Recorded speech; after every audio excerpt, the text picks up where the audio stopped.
Hello and welcome to episode 5 of Film's Cool podcast for Wednesday, the 12th of August. My name's Adam, and today I've got Josh J. Luke with me. How you doing, Josh? I'm doing well, thanks, Adam. Sorry, I forgot to mention he is the film guru. We also have the final girl, Emily Pratt. How you doing, Emily? Hi, Adam. I'm good, thanks. That's good. And last but not least, we have Kris Birchie, the rom-com expert. How you doing, Kris? Feeling very happy, thank you, Adam. Hope everyone else as well. Awesome. So if you don't know what Film's Cool podcast is about, it's a podcast where we talk about the movies that we have seen throughout the week and give you guys recommendations on what to watch. We're currently all in isolation here in Melbourne, Australia, and you can also follow us and the movies that we watch on Letterboxd. We have J. Luke for Josh, Emily Pratt for Emily, Kris Birchie for Kris, and King Frogby for myself. All right, what have you guys been watching this week?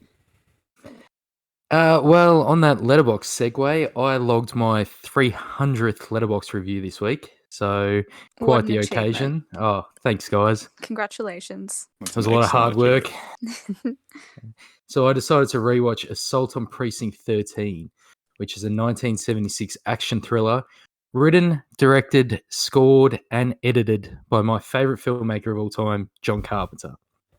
The film is set in a closing down police station in which there are only a few cops and inmates left. It is the last night before the precinct is shut for good, so they're only supposed to be taking calls, directing them to another police station, letting everyone know the new location and everything. One thing leads to another, and everyone who's inside becomes prisoners, being surrounded by a violent street gang with no regard for the law. It's a film about survival and escape. John Carpenter based the script for this one off a western called Rio Bravo and off George A. Romero's classic Night of the Living Dead. It stars Austin Stoker, Laurie Zimmer, and Darwin Johnston. Some, including Tarantino, believe Johnston to have been one of the most vastly underrated actors of his time and someone whose talent was never fully recognised over the course of his lifetime. That's lifted directly from Wikipedia, by the way. I love this movie. I gave it 4.5 stars. It's the second time I've watched it in a few months. It has one of my favourite scores of all time. And John Carpenter wasn't really concerned with realism with this one. He actually wanted to create more of a horror movie feel to it. So the street gang almost seems supernatural in their powers. So yeah, love this movie. Couldn't recommend it more. I didn't realise that John Carpenter also did The Thing. Yes, he did. I think I've mentioned that about 7 or 8 times on this podcast so far. So okay, hanging in there. Wow.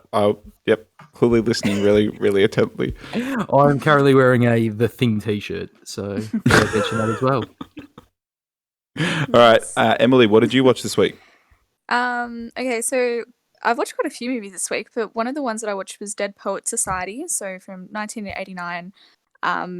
Bit of background, I'm doing like this movie challenge at my work at the moment. It's just a bit of a, like, I don't know, morale thing to keep us all entertained and happy and stuff.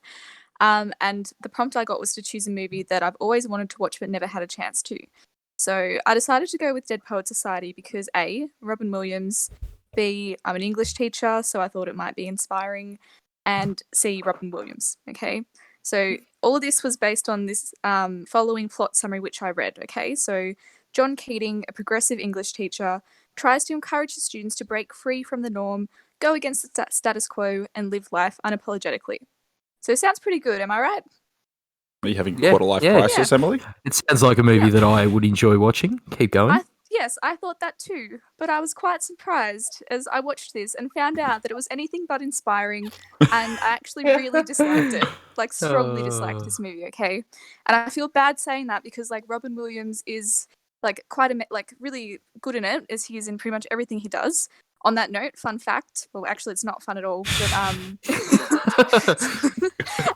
yesterday was the 6-year anniversary of his passing away. So 6 years. Wow. Rest in peace, Robin. So I feel really bad saying this actually, but it's not a knock on him; it's a knock on the movie. But yeah, basically, he's like teaching, or his character John Keating's teaching at this like preppy all boys school where like, yes, there was some progressive teaching and everything, like making his students stand on tables to see things from a different perspective. Can't say I would think about doing that. There was also a scene where he made them march around outside as a lesson on like conformity and being an individual. So again, like, yep, interesting idea. Not something I would ever think to do. Don't know if it would be recommended within schools these days. But anyway, it all just seemed really inauthentic. And at the end of the movie, with the way it ends, which I can't really spoil for anyone, I just feel like it completely undermined the overall message it was going for. So yeah, I don't know. Maybe I was just being overly critical because I'm a teacher and I kind of understand like the realities of teaching, I suppose. But it didn't click for me. Quite frankly, I found it really boring. Pretty much all of the characters are white males as well, so it's kind of confusing as to who is who because they all actually look really similar as well. And yeah, I just didn't really care about anyone in it apart from Robin Williams. Rough one. Yeah, so yeah, don't recommend. I watched it as well. I had very similar thoughts with not loving it, but I do think Robin Williams was fantastic in it. His character seemed he played the role really well, I think. Anyway. Yeah. I have a feeling I'm going to have very similar thoughts about a film later. Interesting. Yes. Bit of foreshadowing. Okay. Kris, sorry, cutting you off. Kris, what did you watch this week? So I watched Toy Story. One of the best animated films of all time, in my opinion. 100%. And a lot of people's opinions. I don't even think you need the word animated in there. That's it, yeah. Well, yeah, one of the best movies of all time, correct. Doesn't matter what age you are, if you're 6 or 60, still makes you laugh, just obviously at different parts of it. So the sort of synopsis is that this world, the toys come to life when there's no humans present. The main character in it is Woody, who's Tom Hanks's voice. He's kind of like the top dog, I suppose, around the other toys. So he's Andy, who's the kid, his favourite toy. So he kind of, rules the toy kingdom of that house. But his party sort of gets spoilt when a new present comes in, which is a little bit cooler and I suppose fancier, called Buzz Lightyear, who is played by, who is voiced by Tim Allen. Pretty much after that, in PG terms, the shit hits the fan, and the movie has some drama, has a bit of action, a bit of laughter, a little bit of a love story blossoming. Even the villain, the next door neighbour, his name is Sid from memory. So he tortures a few of the toys and stuff like that. So I remember watching this when I was fairly young and thinking parts of it were sort of horror-esque for a younger kid. But such a clever movie. It's amazing how much empathy they get for the characters and building tension and all that sort of stuff. So I gave it a 5 out of 5, and I think the others, you guys really liked it as well. This movie's definitely a 5. Yeah, definitely a 5. Definitely. I've got a little fun fact on this one, or not really on this movie, but on Tim Allen. Does anyone here know the history of Tim Allen? Yes. No. Please go ahead. Yeah. On October 2nd, 1978, Allen was arrested at Battle Creek International Airport for possession of over 650 grams of cocaine. He subsequently pleaded guilty to felony drug trafficking charges and provided the names of the other dealers in exchange for a sentence of 3 to 7 years rather than life imprisonment. So, being a rat got us buzz. Wow. Jeez. I didn't know any of that. I knew he was Tim the Toolman Taylor, but that's about all I knew about. Tim the coke dealer Taylor. Yeah, maybe the new name. What a story. Yeah, I thought that one couldn't go unrecognised. I don't know when we're going to get the next chance to talk about Tim Allen, so I thought I'd squeeze it in here. Oh, wait till Christmas comes around. Christmas Yeah, with the that's cranks. what- Christmas that's with the true. cranks is a The Santa classic. Claus? Isn't he in the Santa Claus? Oh, yeah, as well? that too. Yeah. All right, so jumping along, I watched An American Pickle, and this is a pretty new movie. So it's essentially an immigrant worker who's Jewish and is somewhere in like Russia, over like European, comes to America and starts to work at a pickle factory and accidentally falls inside pickle brine and gets preserved for 100 years. So when he wakes up, he learns that he's the only surviving relative is one of his great-great-grandsons. and he's a computer coder. And I usually like these sort of pretty silly like plot lines. But man, this is like 3 movies mashed into one. Like from the get-go, I was really into it, and I would have really loved to have seen like Seth Rogen just play in the like Soviet times, and just him and his wife like kicking on. As soon as he comes to present day, his relationship with his great grandson doesn't seem to go anywhere, and then his great grandson just sort of becomes a bit of a dick, and then it kind of gets exciting again when he starts his own pickle business, and it starts like blossoming in like hipster New York, but then it just like drives off a cliff and becomes awful. Like the plot just disappears. You don't know what like they're working towards, and obviously the great grandson and himself split up, and then like it's not even a spoiler, but obviously like the way it ends is it resolves. But that doesn't even look like how the plot is. Like that doesn't look like the direction the movie is going. Anyways, I can't recommend this movie. Not even as like I don't know. I just really didn't enjoy sitting down and watching it. It didn't do a lot for me. Seth Rogen's like I tend to enjoy most of the stuff that he puts out, but yeah, this was one that just I couldn't understand why it went in that direction. The Letterboxd page did not make me want to watch it one bit. Yep. So maybe give that one a miss, guys. All right, Josh, what was the second film that you ended up watching? I watched a movie called Host, which is a new horror film, obviously in 2020. It is directed by Rob Savage, and it is streaming exclusively on the new platform Shudder, which is a horror streaming service that we've just got in Australia this week. They're doing a bit of a soft launch, so the library isn't massive right now, but you get a 3-week trial, and I think it's worth it to watch this movie. It takes place during... Because I was going to sit down and watch... And like I don't like horror, but I heard mixed reviews on this. Well, it's good for what it is. Okay. And I'll tell you what it is. No, tell me more. It takes place during the current global lockdown, and it follows 6 friends on a Zoom call, basically to kill some time. They decide to perform a seance, and predictably, things go wrong. I like to call this style of horror screen cap horror, as it takes place entirely through screen recordings of like PC screens. And to be honest, I much prefer it to the standard found footage format that Blair Witch introduced us to. Searching and Unfriended Dark Web are 2 other good examples of this genre. Yep. This movie goes for 56 minutes, which I fucking love. I was almost asleep before watching this. I think I watched it directly after Jaws. And I was like, oh, I think I'm going to go to sleep. And I saw 56 minutes. And I was like, I can do an hour. I can easily do an hour. And yeah, this movie's real tense. It doesn't reinvent the wheel, but it does those YouTube bait video jump scares. Those style of jump scares. Oh, does no. Those better than any movie I've seen in a long time.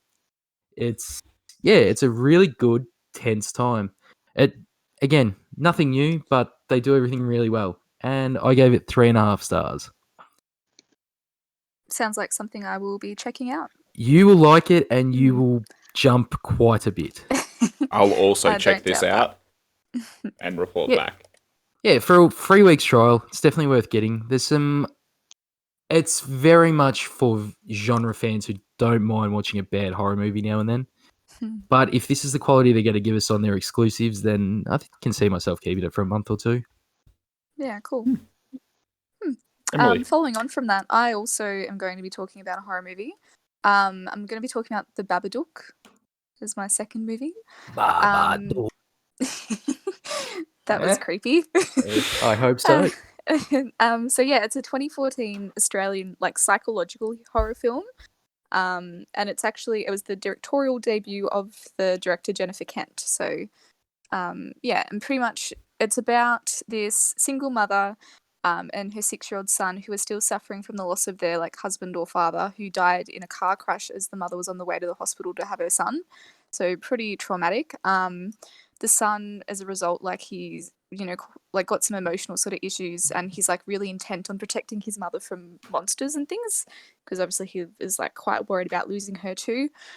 which kind of gets him into trouble because he has like this, this slingshot thing he's created, and like he gets in some trouble at school for hurting other kids, and yeah, he's just a little bit messed up, but that's okay.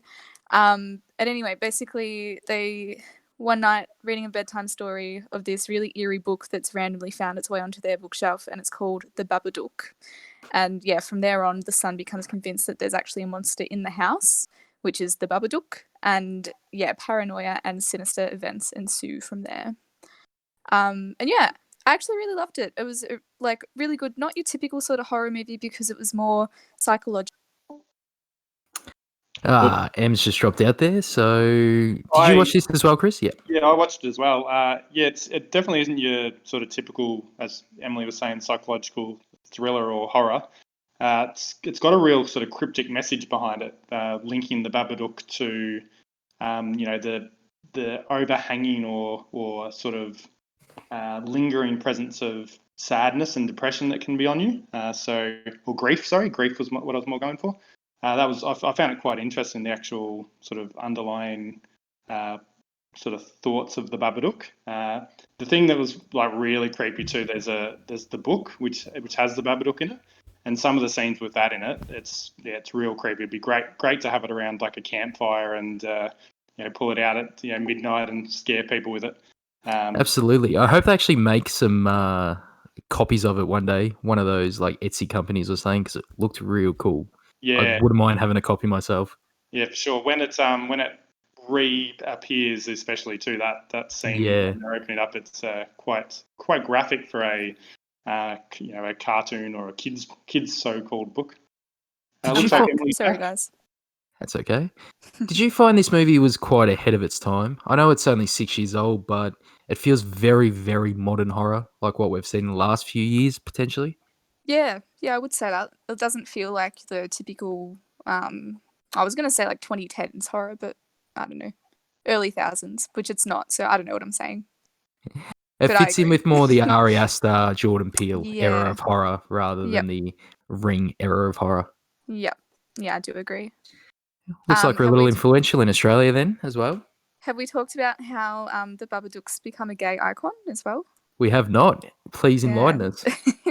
I don't actually know a whole heap, and I'm not going to go into too much detail on it because it would pertain to spoilers, but basically I think it all just eventuated from maybe like Reddit or one of the other pages that I can't think of the name of. But basically, yeah, they've kind of coined that he's a gay icon because like this monster like comes out of the closet, and the way he dresses with his hat and stuff, they kind of turned it into a bit of a symbol for gay people. Interesting. Which is it is interesting. Kris. All right, so I watched The Joker, the 2019 film. So this movie appears to be a bit of an origin type story for how the Joker came to be. Sort of follows his mental health problems and all these life events that occur for him that can cause him to be such a messed up and villainous person. So as a standalone film, I liked it. I found it very disturbing and even more alarming or disturbing that I felt sympathy for the Joker by the end of the film. Joaquin Phoenix, he won an Oscar for this role, and you can definitely see why when you watch his performance. He moves in such strange and bizarre ways. The way he speaks, the makeup, obviously, his depiction of being insane or insanity is right on point. I ended up giving it a 4 out of 5 for the movie.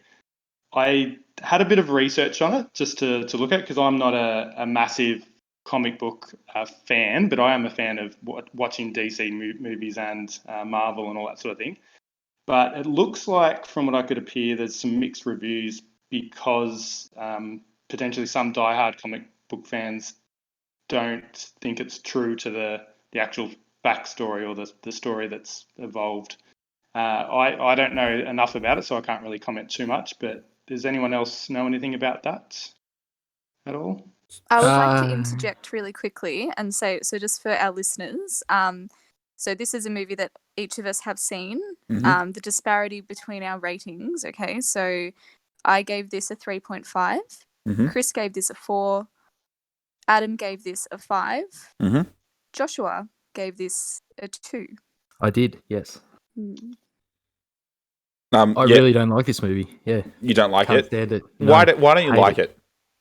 I hate it because I feel like it is a movie whose deficiencies are completely covered by a good acting performance. I feel like it sends a very bad message. Mm. I don't like how cheap the sympathy you feel for the Joker is. And yeah, Does it feel I cheap? hate, to me it does, yeah. Okay. Like, oh, something else happens to him. Oh, something else happens to him. Oh, great, something else happens to him. Like, it's just completely unrealistic with how much it beats one person down.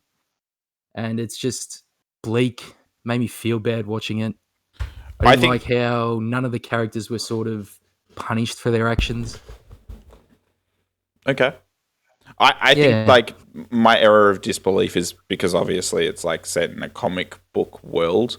I would say that like the reason why I gave it such a high score is it's one of the first movies that I walked away from in a very like in recent memory walked away from and then just thought about for like multiple days after. Like I'm definitely on the side where whether or not it's a good movie is something to be argued, but it definitely leaves you with like lots of thought, especially given like the way everything is like in the I world. I also just felt like when you break it down that they've just used the Joker character to let Joaquin Phoenix be in a bad taxi driver mixed with network film. Yeah, the ending was very similar to that movie. Yeah, and the whole Mm. film just seemed like Taxi Driver to me, just with a less Well, that was a lot of inspiration came from that. understandable protagonist. Yeah, I know, and it just comes across a bit too heavy as well. Okay. That's to me, from a Interesting. complete film point of view, anyway. Yeah, I would say that like one of them, like I still like distinctly remember the sound design in that movie is phenomenal. Like just the sound, like because only 3 bullets get shot, and I guess like maybe I've got a little bit of bias because like Joker's probably one of my most like favorite villains. But to create a standalone villain story where you feel sympathy for the Joker, but it's also a coherent story, because like villain stories don't usually work because like we don't root for the villain in any capacity. I feel like it's achieved what it set out to achieve.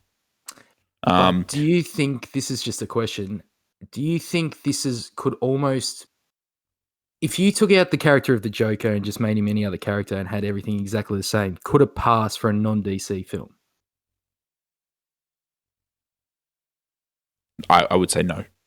You would say no? You don't think that you could pass this off as a non-sort of Batman-related film if you just changed the makeup and changed the title? I think that like the reason I say no is because like it's very much set in like a depressed Gotham City, and that's what Gotham City is and always has been. I feel like I would have believed in the audience or like the surrounding like population of people and the way that they act in terms of like rioting and stuff less if it was a standard film. But because of the context, that's fair. it being in Gotham City, that's where I and like the corruption with the police, I don't know. But I guess like You could see it being New York though, couldn't you? see, the thing is, I can see it being that now. You know what I mean? Like Yeah. in the last, because like this came out prior to all of those movements and all the corrupt police stuff. Like right now, you're right. It could be a movie set in. Yeah. Like it doesn't have to be Joker. That's my only thing. I think they might have used a extremely popular character because, as you know, the Joker is one of the most popular villains of all time, Yes. and used it to market a movie that wasn't potentially a Joker film at heart. Mm. But anyway, it is what it is. I guess it depends on which type of Joker we're talking about because there's so many different iterations. But is this even a iteration of the Joker that we've seen before? Not in comic books, yes, but not on film. So it has been in comic books. Okay, that's Yes. right then. Yeah. Because I thought it could. there's actually a link to the comic books. Is there, Adam? Yeah. So there's different versions of the Joker. Like there's the Joker who's like the eccentric, the one who shoots like the one that you saw in like Suicide Squad, who's like all colorful and bright. But then there's also like iterations where he's much more dark and much more deliberate. And You know, yeah, sorry, you go. sorry, you know what else didn't help with my love of this film? The fact that after this on Facebook, I had a lot of people who I wouldn't love to have seen this from change their profile picture to Joaquin Phoenix's Joker. Oh, and started really? acting like he was a hero. No, Oh, that's really? Yeah. So I had a strong, the character in Billy Madison who comes in at the end, who he takes Billy Madison off his list. well, no. A bunch of those kind of people. Okay. So yeah, that's what really worried me about this, and that's potentially where some of my feelings about the message of the film came across. I think it's cool that a movie can have such big discourse though. Like Oh, between absolutely. It's not. When I gave it a 2 came. I probably gave it a 3 and then dropped it to a 2 when I actually thought about what the movie was sort of really trying to say, which isn't much, to be honest.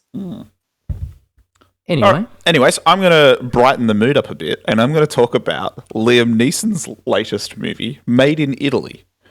So this is, I was tossing up between this and Whiplash, which is probably not two movies that you want to put head to head. But Made in Italy is essentially a brand new film directed by James Darcy, who's also acted in a bunch of other like movies from in the past. Like he's an English guy, anyways. But the premise is there is a curator of a museum who is divorcing from his wife, and his family owns a home in Tuscany, and he convinces his dad to go out there and try and sell it so that he can buy back the gallery.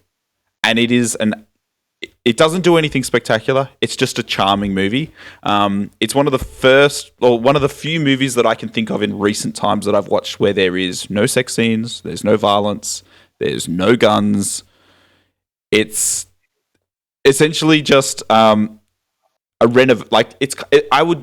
class it as like Grand Design meets Under the Tuscan Sun. It has like beats of comedy. He goes to Tuscany. They start rebuilding the house. Him and his dad have had a falling out after his mum has passed away, and the dad being Liam Neeson. And yeah, it's just a really heartfelt movie. It's just charming. That's the only way I can put it. I wouldn't give it a 5 out of 5. I gave it a 3.5 out of 5. And the discourse is around that, just based on the Letterboxd reviews. But yeah, it was a lot of fun. Really, really recommend it if you're after something chill and like you're not going into something that's too serious and has a little bit of a love arc. And yeah, like I'm sure you guys can put the pieces of what the plot is, but it was a lot of fun. And Liam Neeson can't really act, but I would say it was pretty enjoyable, even with that. I was so hoping you were going to say, like halfway through, oh yeah, this is a different movie, and then his daughter gets taken and he needs to try and find her. So you're going to do the typical Liam Neeson movie, but No, absolutely not. On that one, I'd like to jump in here though on Yes. your 3.5 star review of this I one. knew that this was coming. Oh yeah, you knew this was coming because I actually got a fan comment on this one. Oh, did you actually? I did. So, Made in Italy has a Letterboxd average of 2.8, I might add. Mm-hmm. What other heartfelt comedy did you watch this week, Adam? Oh, great question. A heartfelt. Oh, the Breakfast Club. Is that the comedy? Adam watched The Breakfast Club. he just said, is that a comedy? Because it's not. It's Oof. bloody not. I'm sorry, guys. When This review is came an out- overrated movie. When this review came out, I got a message from a good friend of the program, Reese Andrews, that said 2 words. Booed him. He wants you off the podcast. He's going to boycott the podcast. All right. And- Can I defend myself? Can I defend myself? You can in a second, but I just have one last thing to add. Okay. We can't afford this. We probably only have like 3 people following us, so I think This is bad. Yeah. I'm So pretty sure you've got to go. I think I've got to add this in just for future reference. For anyone listening to this podcast, the views of Adam do not reflect the views of the Film School podcast as a whole. His views are his Absolutely. own, and we do not condone really any of them. No. So in I future, concur. just try and not read his reviews and 100%. laugh when we make fun of him and just enjoy what you can, because you can't just be given The Breakfast Club a 3-star review. Okay, yeah, absolutely can. And like, I want to defend myself. So the reason that I gave it a 3 was the whole movie is built on such, like, the characters have such a big like, it's just stereotypes. And Correct. That's the whole point. though. it's silly. No, It's it's not. How is it silly? these people don't exist in such a No, way. They don't exist in such That's a the way. point. They're representations of what people can relate to in schools. You've got your Even representation from everywhere. Like, okay, that doesn't make it a good movie. No, it doesn't. The dialogue, the The relationship dialogue building, is not music. great. You Like- like Ferris Bueller's Day Off. I do. That's So all I'm like, gonna say. I will say And Ferris. Hold on. Didn't you state in your review for this that the principal wastes time or is an unrealistic teacher? When Yes. he's way more realistic than the principal in Ferris Bueller's Day Off. And also, you said that people don't have Saturday detention. Yes, they do. I had plenty of Saturday detentions. I don't know about a whole Saturday though. The whole Saturday was pretty good. Ours were 6 hours on a Saturday. I feel like this is a null argument. I will just say, I just found it really boring. It was so long-winded. Like, the relationships just seemed forced. There was that crazy chick at the back who just was... There is no way that you come out of this day and everyone is, like, peachy and friends like this. It just doesn't happen. It's Like- a fucking John Hughes movie. We I'm understand just saying. I'm just saying that, like, you may think that that's a 5 out of 5. I don't. I think it's a 3 out of 5. And we know that you're wrong. Exactly. Were there any other critiques on my ratings this week? Anything that stood out?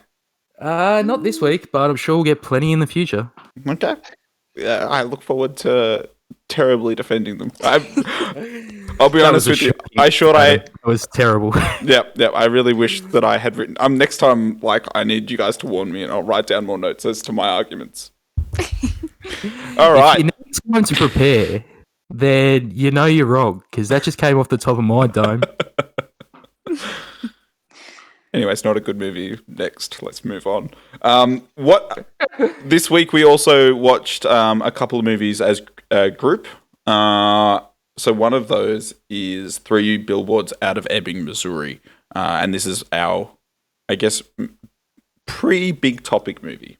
Co-movie of the week? Yeah, co-movie. Yeah. I liked it. I really liked it. Yeah, me too. I actually really rated it. I gave it a 4.5. As did I. Yeah. Thought it could have hit a 5 for me, but then I wasn't too sure. I needed to kind of process everything a bit more, because I've seen a lot of mixed reviews, which kind of made me like rethink some stuff. But I think I'm still pretty happy with where I've put it for now. So yeah. But we should say that Adam had seen this before, and Yes, I have. we would like to give him the clear right to defend his 3.5-star review of this. Yeah. If you would like to proceed, Adam. I'm not loving this section of the show. I'll be honest with you guys. Having lots of fun. I would say that second viewing, the cinematography is fantastic. I guess, like, for me, where this shines is the dialogue and the acting itself. The story, I think, is where it sort of falls a bit flat. And I really struggle with Dixon's character. I guess he just seems overly unrealistic, and especially like that turn of his character, and I don't know, just seems a little bit forced, especially given the situation where Mildred I don't want to spoil it, but I guess like lights the fire. And also, like I guess it is just one of those types of movies, and you either love them or you hate them, but it doesn't really go anywhere, and there's no resolution. Like it sort of ends off where they drive off into the sunset to search for someone else. I don't like that's why it's sitting at a 3.5. Like I can understand why it won a whole bunch of awards, especially like best actor, for best actress. Sorry, that's what I was trying to say. But yeah, I don't know. It doesn't resonate with me like the story. That's fair. That's fair.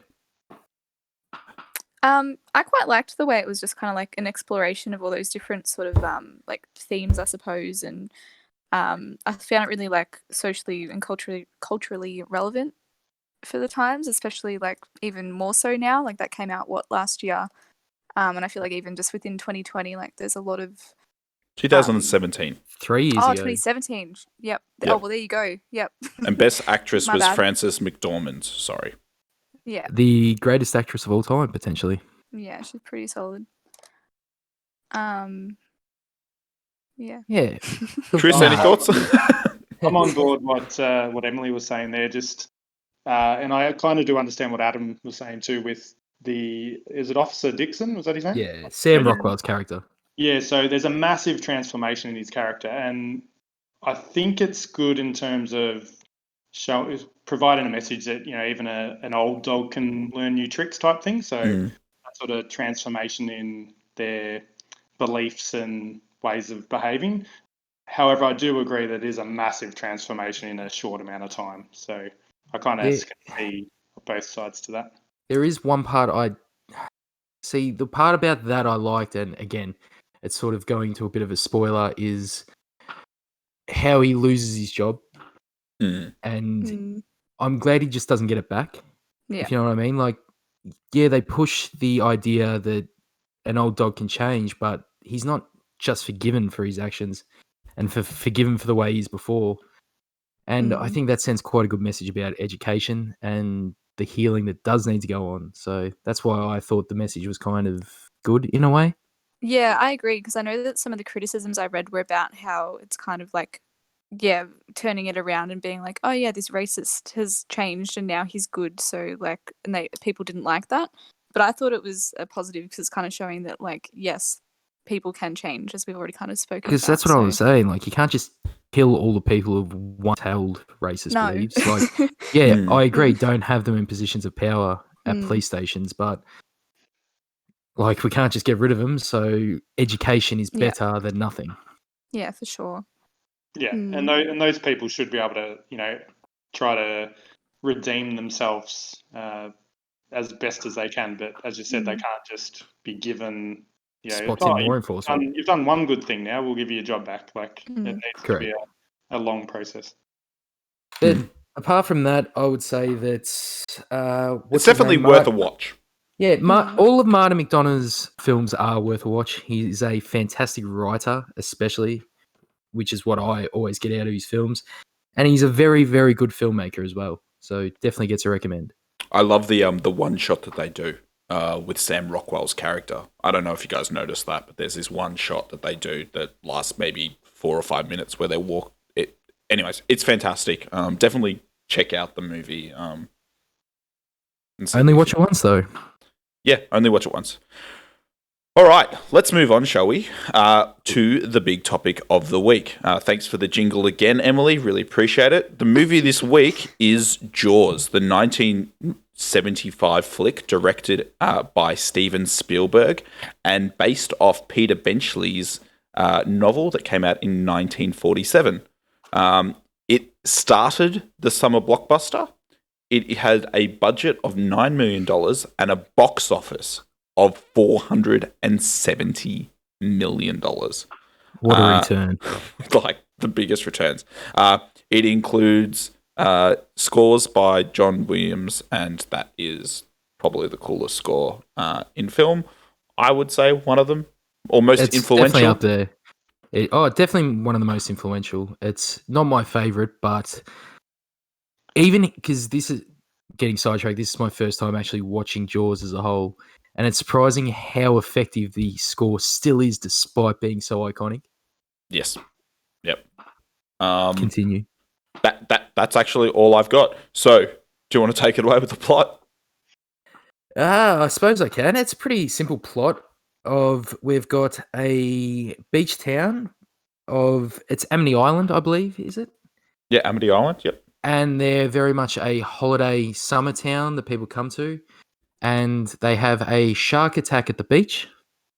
The local law enforcement, mainly Police Chief Martin Brody, played by Roy.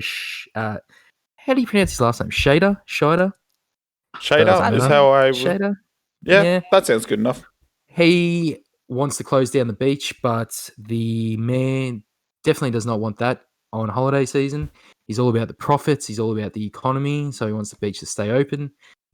To everyone's shock, there's more deaths, to the point where they have to send the police chief, a seasoned fisherman played by Robert Shaw by the name of Quint, and I can't remember what his actual job was. Should we just say marine biologist for the sake of I it? think Yeah. that is what it is, isn't it? Something Is like it? that. All right, Well, played by I was- Richard Dreyfuss. He by the name of Matt Hooper. Basically, they go and isolate themselves out on a fishing boat, track down and attempt to kill the shark. Is that pretty much it in a nutshell, guys? Yep. That was a Summed really it up good pretty well. synopsis. All right, Thanks, what that was everyone's again, initial thoughts? I loved it. Yeah, same. Yeah, I Thought had it was really such a good. great time with this. Like, Yeah. I was smiling from ear to ear. Like in that second or the last act of the film where they're on the boat together, man, I was having a great time. I almost feel like some Spielberg movies are too perfectly crafted for their own good. Like, it seems like you're looking at, when you go to McDonald's and you see the Big Mac on the actual menu, the plastic ones, it's just every shot is so perfectly crafted that it almost seems fake. Yeah, so in saying that, the Spielberg used the Hitchcock zoom, which is probably one of the most iconic frames of a zoom, where it zooms in on Roy Schneider's face, and then it opens up. Do you guys know what I'm talking about? We know exactly. Yeah, we know exactly what you're talking about. Dolly I'll, zoom. I'll Sorry. share it on the Instagram page. I know I've got a good little video of that one. Anyways, it's very good, and I was nerding out. I love that. It was great. Yeah. So yeah, this was also my first time watching it. I loved it. Kris, what were your thoughts? Yeah, I liked it as well. I might have given it the lowest rating here, so I'm hoping I don't get attacked here. But I gave it a 4 out of 5. I'm not sure what you guys gave it. Nah, four was fair, I'd say. Yeah. I can't really cop lower than a 4, but 4 is definitely a fair score. See, there you go, Adam. You just need to be somewhere in the middle. You gave it lower than the old guard. I'm just putting it out there, guys. It's the fucking Breakfast Club. Anyway. Yeah, I was going to just say that the only I suppose pitfall, and because it's 1975, it's obviously going to be a little bit of a pitfall, is that some of the shark scenes did look a little bit dated. Although Spielberg did an awesome job in who's the other director actually? Spielberg and someone else, isn't it? Anyone remember? No, I think No, it's just Spielberg. just Spielberg. Okay, well, yeah, Spielberg did a great job in using certain angles and lighting and shadowing in the water and so forth to sort of reduce the problems with, I suppose, the visuals. So yeah, did a really good job there in terms of that.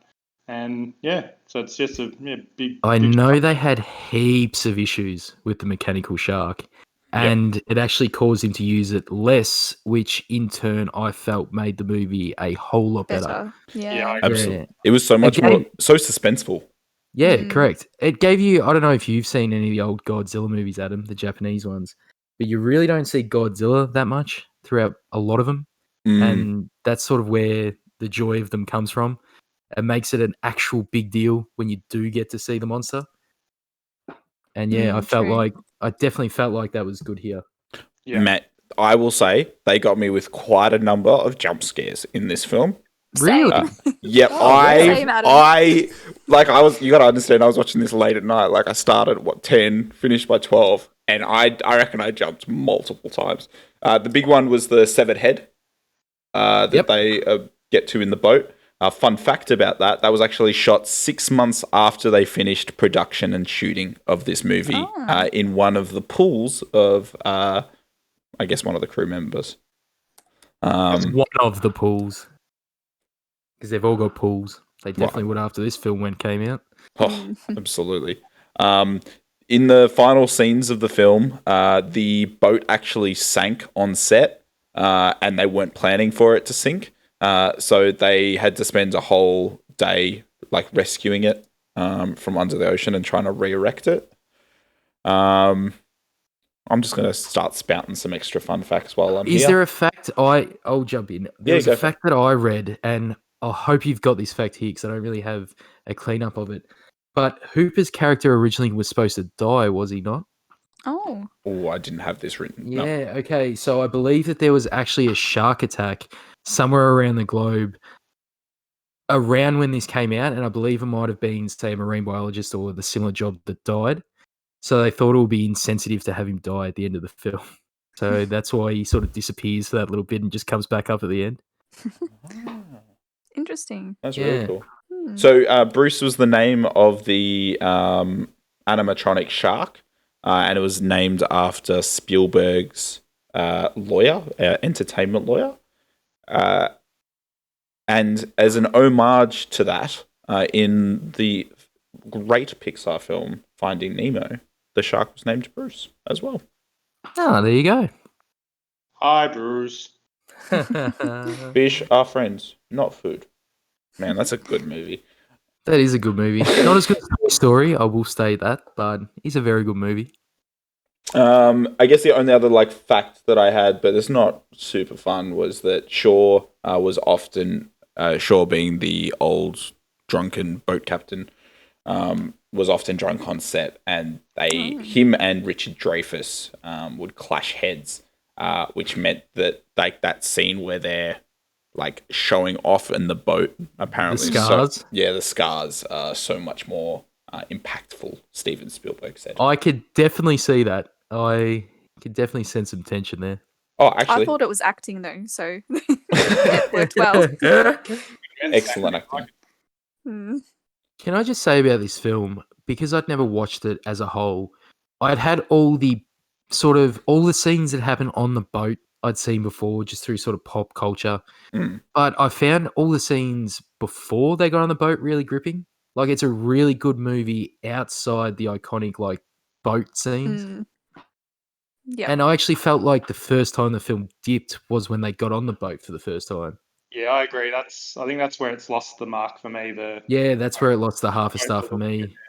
Because it's just the first 10 to 20 minutes when they're on the boat is a little bit slow. Yeah. Yeah, I agree. I really like the scene with the kids and his kid swimming in like the little inlet. Yeah. That was where I was like yelling at the TV, being like, "Get out of the water!" You know what? I love the one where the police chief's son's playing in the boat and he's reading the books on sharks.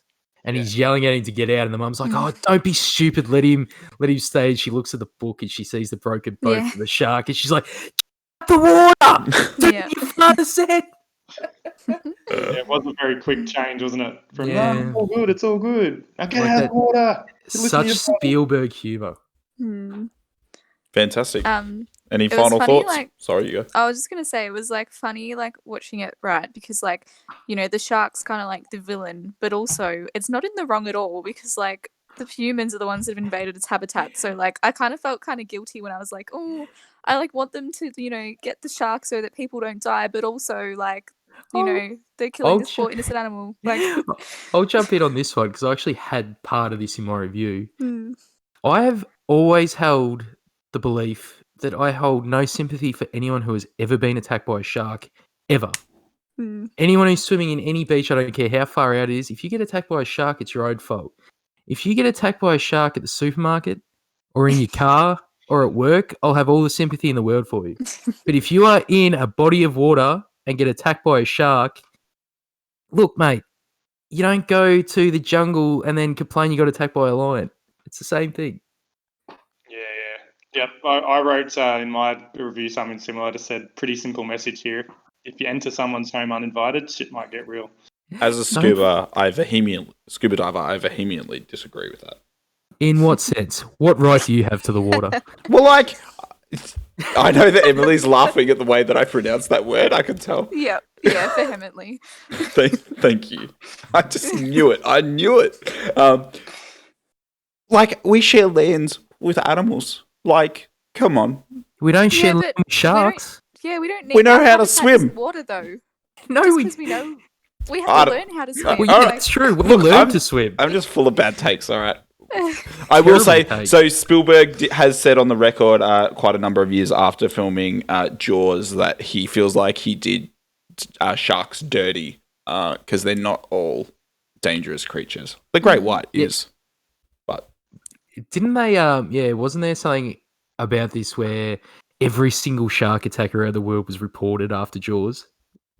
And Oh. it seemed Really? like there was like shark attack epidemics, but they were just reporting every single one that happened. that's amazing. But I have no idea. Let's just pretend it happened because a lot of times I just say things with heaps of confidence, and if people just blow them by, I'm just like, yep. Let's just and go with people that. aren't, Then. people aren't going to look it up either. Like Ah, I always it's think, legit. yeah, I'll check that, and then I don't. So, yeah. Anyways, Cool. Jaws, fantastic film. Actually, funny story. Apparently, the Universal Studios had like a whole Jaws themed section for quite a number of years, and my boss went on the ride thinking it was going to be a just fun, like chilling out ride where you just go on a boat, and then the shark attacked, and is still terrified of going in the water to this day. I would not recommend it, maybe for kids. This movie. I have been to Universal Studios twice. That ride is very tame. Okay. Went there last year. I did it probably, what are we, 8 months? About a year ago. Probably to this day, I would say. All right. Well, I think that's a wrap on our big movie topic for the week. Next week, what do you guys feel like watching? I think we've got a very special treat for our listeners next week. We are watching one of the all-time classic films. I wonder how many... I don't even know if I can count how many awards this film won, because it would have to be a lot. We are watching Paul Verhoeven's Showgirls. That's the movie. That is the movie. Everyone go and watch it. Showgirls. Awesome. Showgirls. Any final remarks, guys? Yeah, the Breakfast Club rules. Fuck Adam. And with that, thank you so much for listening to this episode of Film School Podcast. We will see you next week.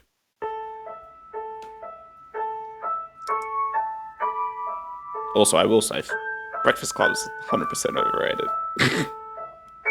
Fuck Adam.